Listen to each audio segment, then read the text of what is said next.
The following is a presentation of 912 Sports.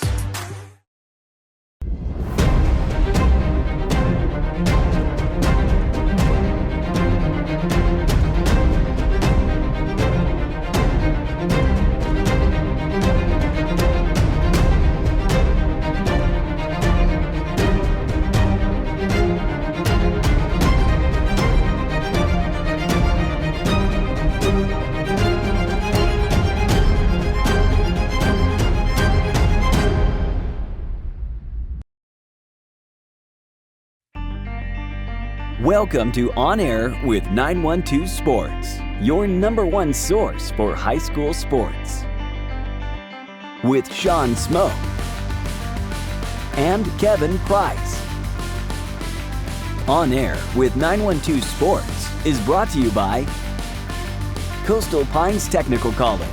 Go Coastal. Prime South Bank. Find your prime. Robbie Robertson Ford, because Fords are cheaper in the swamp. Gibson Animal Clinic, practical solutions with limited fees.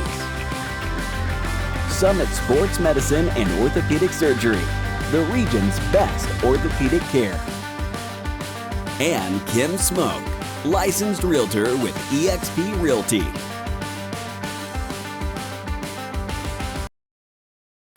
It makes sense Prime South Bank would have a great mobile app. Nobody is as mobile as our customers. For a century, they've chased dreams, followed their hearts, took the road less taken, made a new path, taken leaps of faith. At Prime South, offering the latest digital banking, secure pay apps, and new online lending is part of a mobile tradition that goes way back. Life is mobile. So is Prime South. Find your Prime. Member FDIC.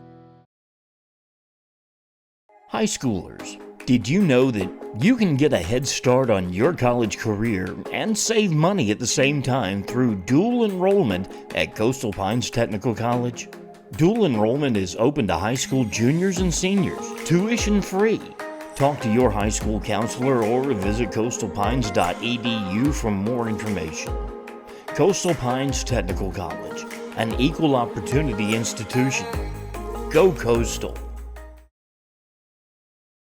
Welcome, sports fans, and thanks for watching On Air with 912 Sports. I'm Sean Smoke, publisher of 912 Sports, and we've got a great show for you tonight. Evan Smoke returns with a recap of all the 912 games from Friday 8/16 and his pick for the 912 Sports Game of the Week as the Ware County Gators travel over to Douglas to face the defending 5A state champ Coffee High Trojans. As always, you can add your 2 cents by emailing Evan at smokereport@gmail.com. Kevin Price and I will take a look at all the games on tap this Friday, 8/23, and go in depth on 6 of the high-profile matches on this week's slate. So stick around. We've got a great show for you. We'll be right back after these words from our sponsors. You're watching On Air with 912 Sports. Play it loud and rev it up. Robbie Robinson's got trucks built for tough. Make your way to Robbie Robertson Ford in Waycross, where the deals are bigger than ever. Looking for a stylish midsize car, a spacious SUV, or a truck that performs at work and play? Robbie Robertson wants your vehicle and is paying top dollar. Now is the time to buy. Fords are cheaper in the swamp. At Summit Sports Medicine and Orthopedic Surgery, you don't have to be an athlete to get the region's best orthopedic care. Our board-certified orthopedic surgeons and physicians treat injuries and conditions that affect just about any joint or bone in your body. Plus, we're backed by the support of Southeast Georgia Health System. From fracture repair to joint replacement, Summit Sports Medicine and Orthopedic Surgery will get you moving again. Call 1-855-ASK-SGHS. That's 1-855-275-7447 or visit sghs.org/summit. Welcome back, folks, to another year of score recaps. I'm here with scores from August 23rd, week 0 here in the 912. We're going to start off with the Ware County Gators. They traveled over to Baxley and defeated the Appling County Pirates 40-10 in Jimmy Swain Stadium. Moving a little bit down to Homerville, Mark Wilson and the Bacon County Red Raiders went down there but were unsuccessful as Clinch County 36 21. In the Commanders Cup, the City Championship of Hinesville, Brattle Institute wins for the second year in a row with a little bit of an unorthodox score, 11-3 in favor of the Tigers. In 912 Sports' Game of the Week, Camden County, with their new coach, Travis Rowland, traveled up to Brunswick to play Grady Garrett and his Brunswick High Pirates. They get out the victory on the road, 51-41 in a high-scoring affair. Coffee, right where they left off, coming off that 5A state championship, travels over to Bainbridge and pummels the Bearcats. That'll be a 59-6 score in favor of the Trojans. Moving on, Frederica Academy starts off their year with a big successful win, 55-12 over Savannah High School. Moving on, Glenn kind of bounces back. A really rough showing in the scrimmage game versus Pierce County the week before. They get a win last Friday night against Wayne County. They're going to win 16-10 in favor of the Red Terrors. Jeff Davis traveled up to Washington County, a kind of a far trip for Little Wall Hazelhurst, but they got the job done, defeating Washington County 22-6. Coach Mike Feaster and the Long County Blue Tide get a win to start their season. They defeated Vidalia 20-10. McIntosh County Academy gets off on the right foot. The Buccaneers blank Island 22-0. On some Thursday night football action, Kyle Hockman and the New Hampstead Phoenix defeated South Effingham 56-35 over in Pooler. Statesboro loses the Cross City matchup with Southeast Bullock. Southeast Bullock defeats the Blue Devils 23-18. I'll be back later in the show with my prediction for Game 2 of the season of Game of the Week. See you guys then. Gibson Animal Clinic is ready to help with your animals. From cats to dogs to horses, we treat them all. Calling us for grooming, bathing, boarding, and more serious things like surgery, dentistry, spay, neuter, immunizations, heartworm prevention, flea control, complete lab testing, radiology, preventive health care. Call us at 285-7678. Open Saturdays for your convenience. Gibson Animal Clinic. Practical solutions with reasonable fees. Russell J. Gibson, DVM. Gibson Animal Clinic, 108 Riverside Drive, Waycross. Hablamos español en nuestra clínica. Play it loud and rev it up. Robbie Robinson's got trucks built for tough. Make your way to Robbie Robertson Ford in Waycross, where the deals are bigger than ever. Looking for a stylish midsize car, a spacious SUV, or a truck that performs at work and play? Robbie Robertson wants your vehicle and is paying top dollar. Now is the time to buy. Fords are cheaper in the swamp. Welcome, sports fans, and thanks for watching On Air with 912 Sports. I'm Sean Spoke, publisher of 912 Sports, joined as always by head writer and podcast host Kevin Price. Kevin, how you doing? Good, Sean. Good to be here in week 2 talking high school football with you. Week 1's over, so now we move on. Some teams still playing non-region games, of course. Some teams about to jump right into their region schedule. So from here on out, over the next few weeks, the season will kind of start to take a little bit of shape.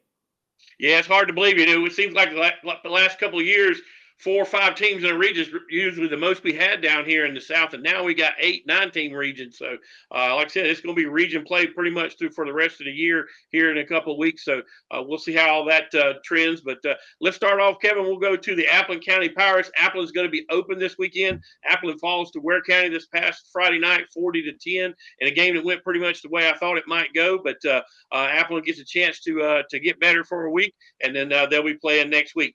Next game up is Telfair at Bacon. Bacon County went over to Clinch County, had a really good showing. Didn't come away with the win, but nonetheless a much improved Bacon County team.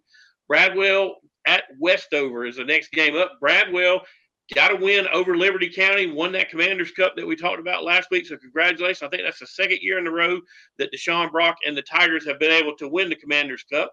And then next game on the slate is Brantley at Windsor Forest. Brantley is our home opener. The Charlton County Indians were not kind to the Brantley County Herons last week, Kevin.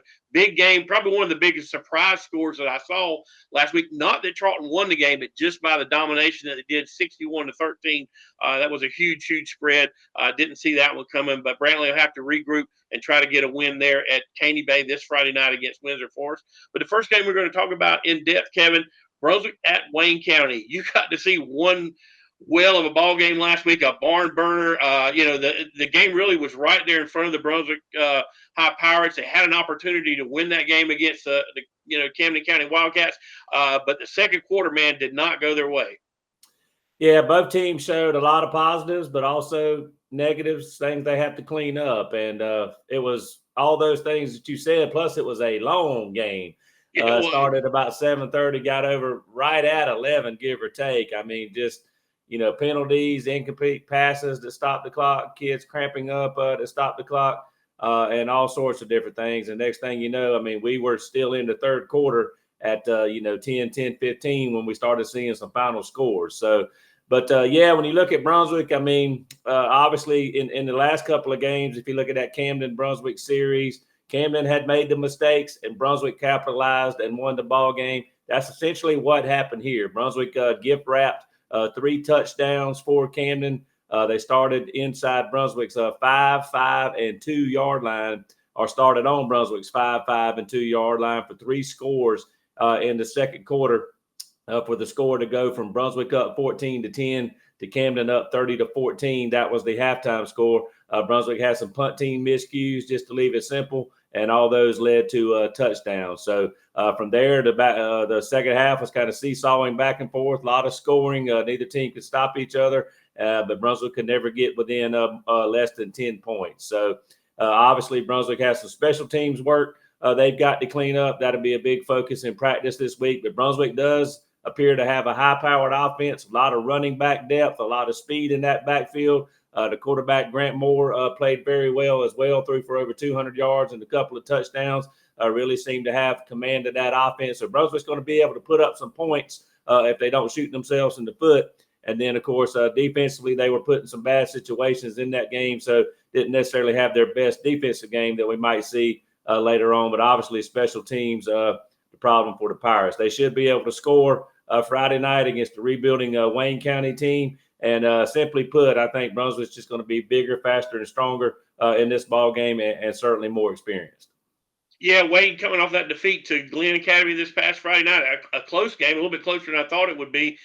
But again, Brunswick does have the firepower. I got a chance to see Brunswick in the scrimmage game against Ware County. You're exactly right. Grant Moore looks good under center, and they do. The Heck kid is a really, really good running back. Oh, and if he's out, there's 3 or 4 guys right behind him that's just as good. So I think Brunswick, like I said, despite losing to Camden, is going to have a really good season. I think it starts Friday night there in Jessup.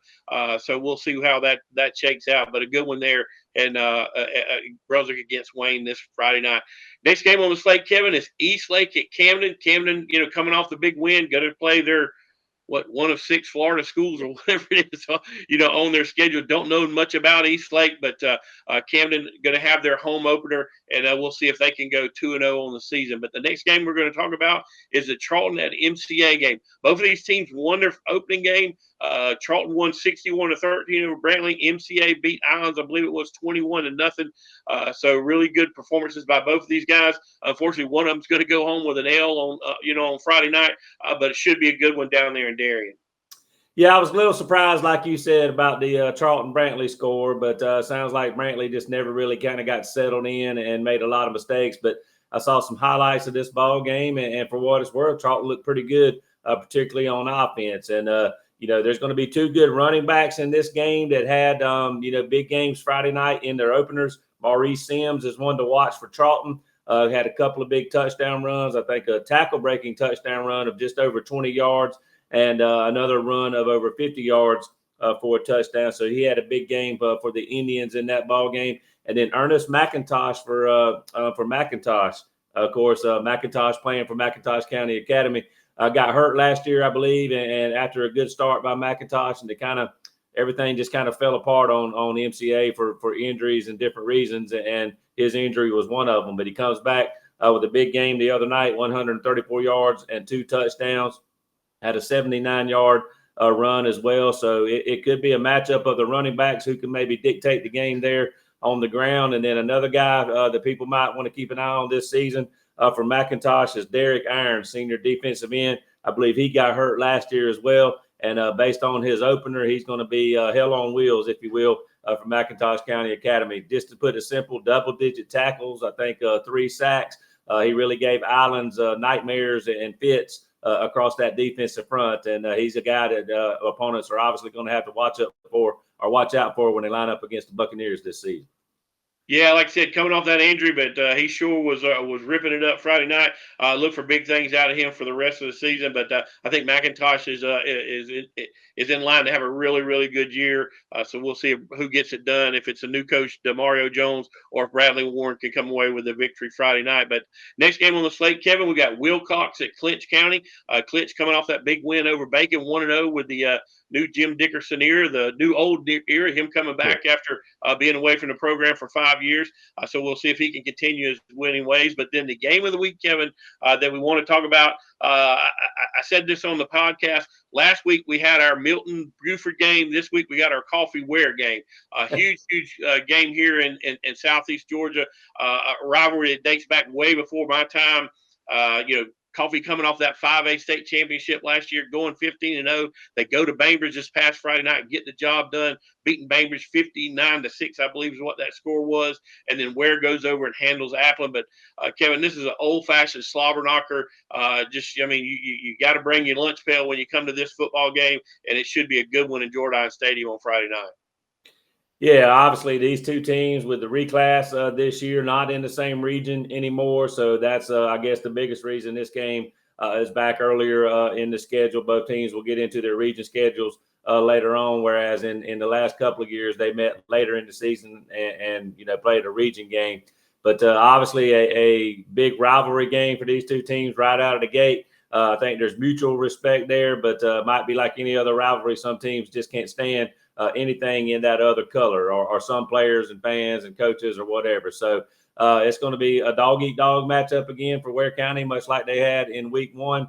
Coffee, a much easier time than I thought they would have had against the Bainbridge team that I guess has a new coaching staff, and maybe they're kind of learning some new things on the fly. So this should be obviously a tougher game for Coffee in that standpoint. Obviously, Coffee won it last year on their way to that undefeated state championship season. So I'm sure a lot of the Ware players will have that on their mind, trying to get back on the winning track. I think they had won 3 in a row in this series, before last year. So obviously a huge game for bragging rights. That's really all it's about this year, and trying to go to 2-0, I guess. And again, a great matchup for both these teams to go out and test themselves against a really, really quality opponent. Both of these teams with a chance to make deep playoff runs, maybe even win state championships in their classifications.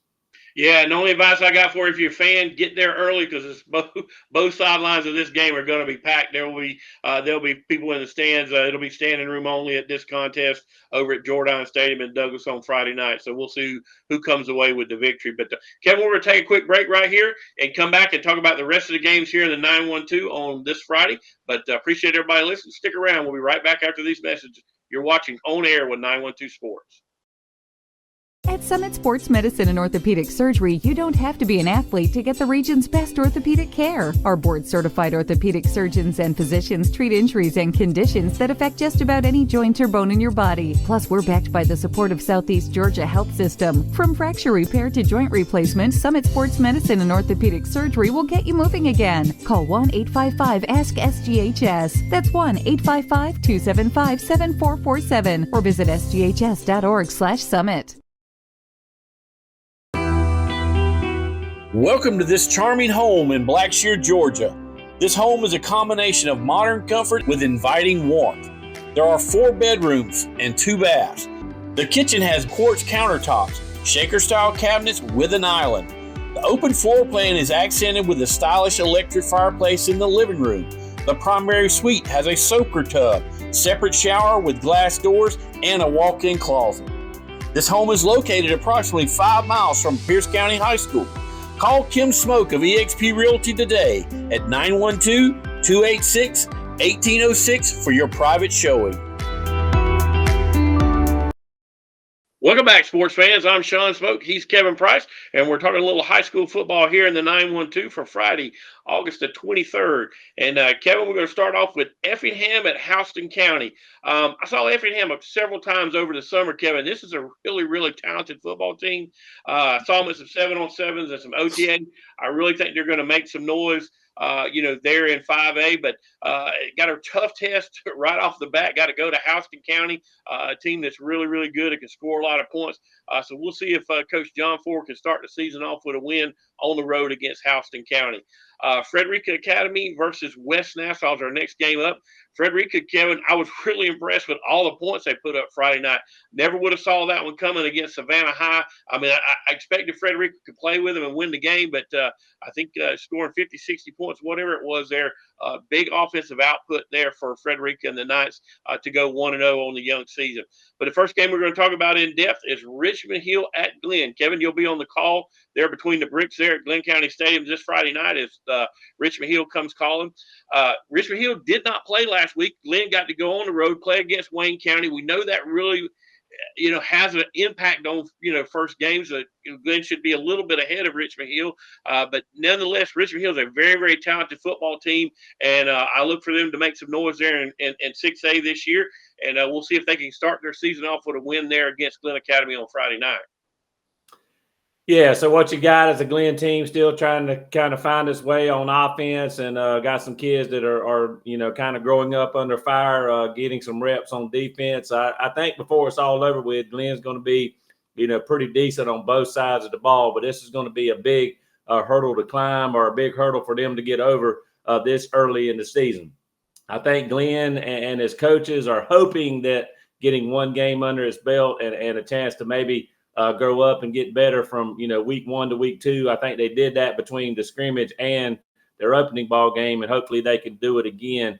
They hope that will be an advantage to them, but that may all but be negated by the fact that Richmond Hill is a very experienced ball club. I think right at 19 starters returning in total. So they've got kids on both sides of the ball that have played a lot of football. And, of course, they're chomping at the bit, of course, to get their season started, I'm sure, after watching everybody last week. But I know some people have described Richmond Hill as being Pierce County on steroids, just a bigger 7A program versus the 2A program, and kind of similar in style. So Glenn was kind of not ready for that against Pierce County, and we'll see if they can improve here against Richmond Hill. So what you got is an experienced Richmond Hill club coming to play Glenn. Will be their first ball game.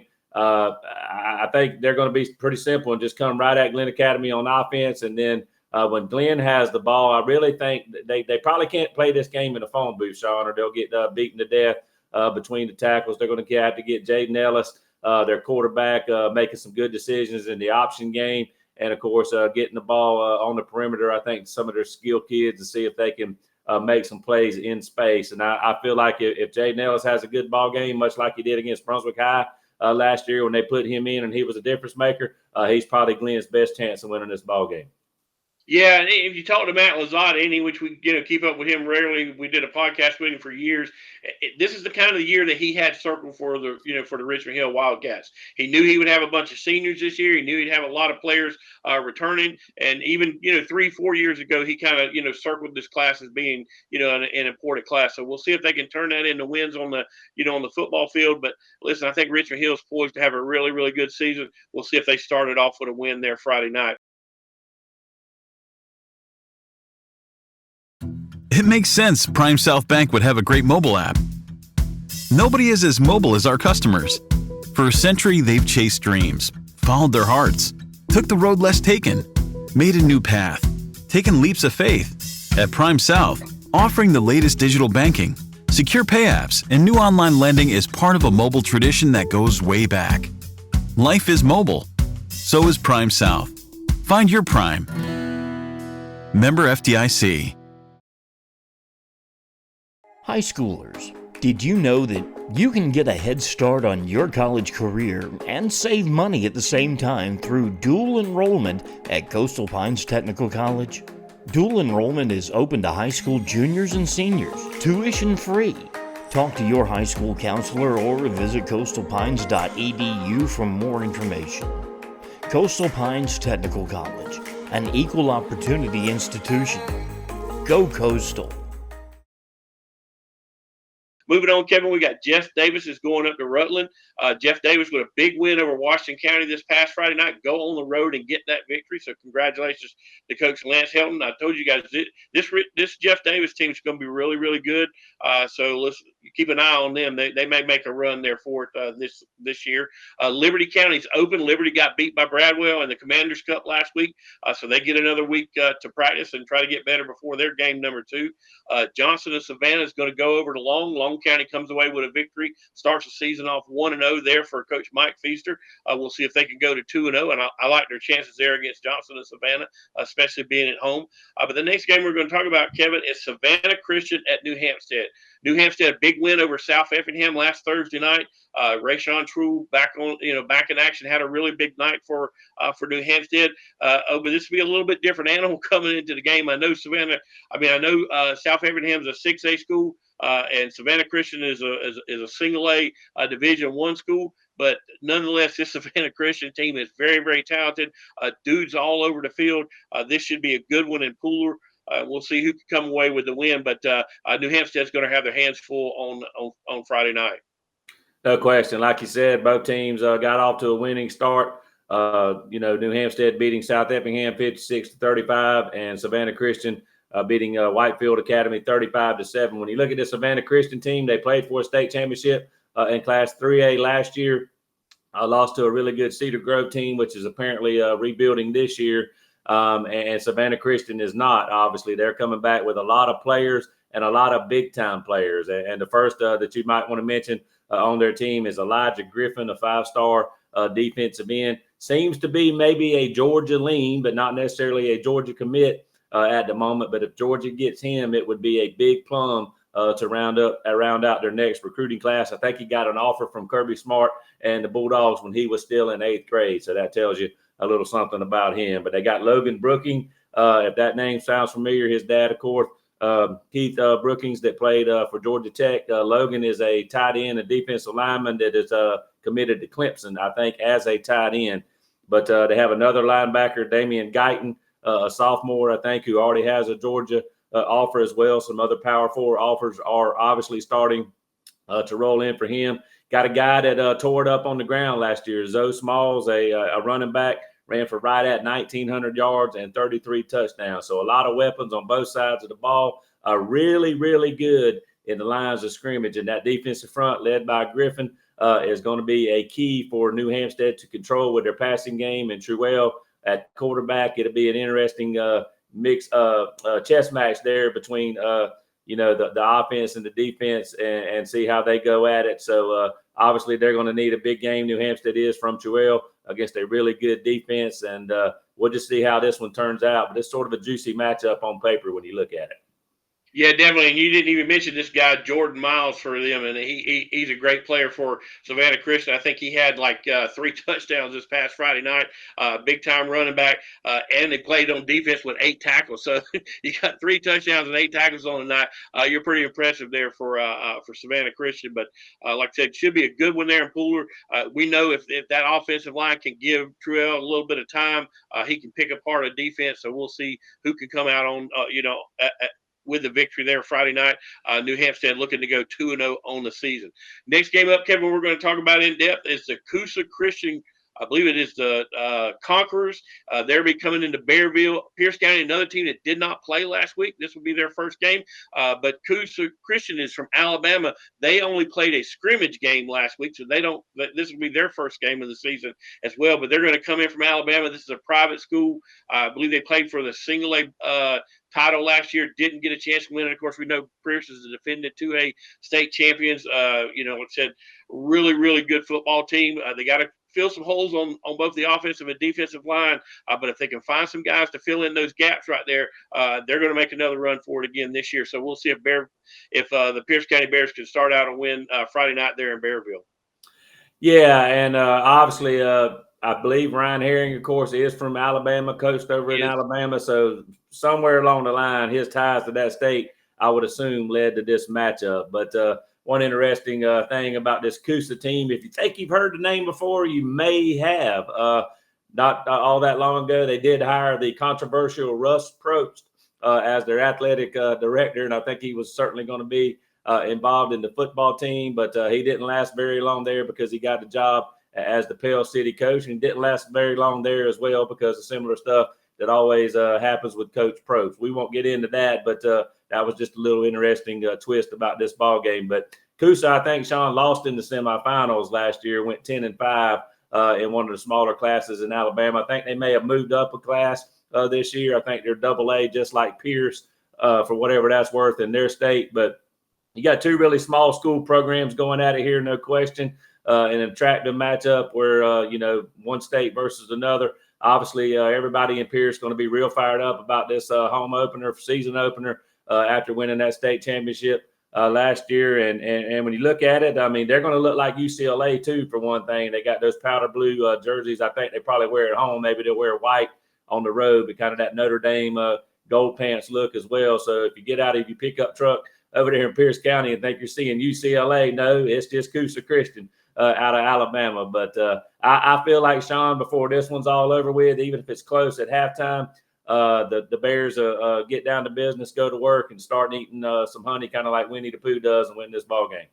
So we'll see if the Bears can go 1-0 on the young season. Next game up, South Effingham is open after losing this past Thursday night to New Hampstead. And the last game on the schedule is Veterans going to go into Statesboro and take on the Blue Devils. Kind of shocked that the Blue Devils were not able to get a win this past Friday night against Southeast Bullock. Kind of lost to the little brother there in town. So Statesboro kind of licking their wounds. We'll see if they can get back on the winning side of the ledger. But hey, appreciate everybody watching the show. Hey, go to 912sports.net. Check out the podcast. We got 7 podcasts every Tuesday at noon. You can check them out right there at 912sports.net.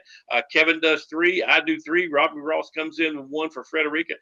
Go there, click on the logos, and you can listen to the coach's perspective for all 7 of those schools and find out what the coach had to say about last week's game and the next week's opponent. But check that out and join us next Thursday as we'll be having another show right here on Air with 912 Sports. Appreciate everybody watching. We'll catch up with you next week. Hey folks, I'm back to make a prediction for this week's 912 Sports Game of the Week.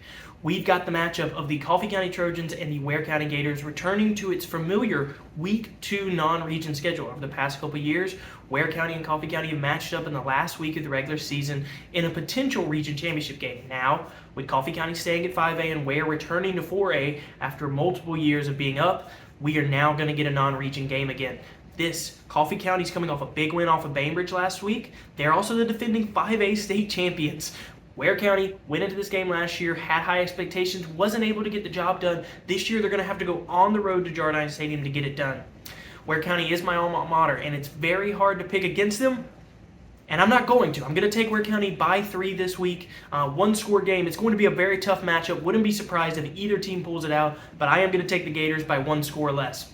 That is my pick. If you guys have any comments, questions, please send it down in the email below. And as always, I want all the smoke. I'll be back next week with Week 1 recaps and Game 2 predictions. Hope you guys have a great rest of your week.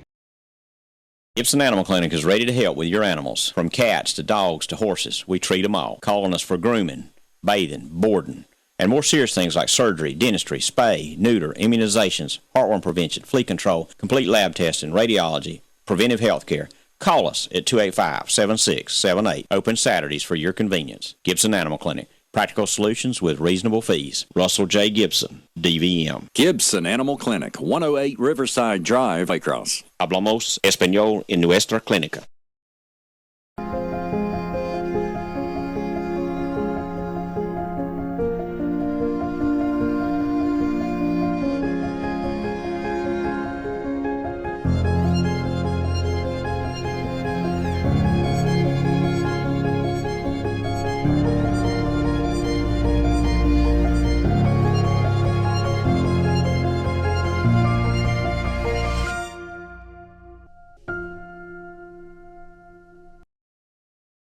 This has been a presentation of 912 Sports.